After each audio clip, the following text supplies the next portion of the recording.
אני מזמינה אתכם להקשיב למה שלא נאמר, למרווחים שבין המרחבים. כי בשתיקה נוצרת מחשבה, ובמחשבה נרקמת פרטיטורה.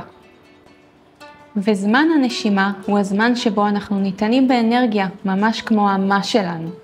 במרחבים שאני מעצבת, אני לא מציבה גבולות, אלא מכוונת את התנועה ברכות, כמו נהר שמתעכל סביב סלע. גם הבית שלכם הוא תנועה, משתנה איתנו כשהוא בנוי מתוך הקשבה.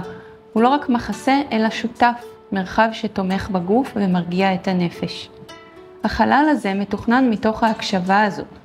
אתם שומעים איך מי שגר כאן נושם לרווחה ונכנס עם חיוך?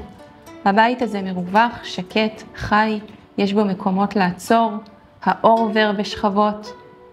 אם גם אתם מרגישים שהבית שלכם יכול להיות מחולל אנרגיה, אני מזמינה אתכם לפגישת ייעוץ אישית איתי. אני כאן בשבילכם, באהבה עופרי.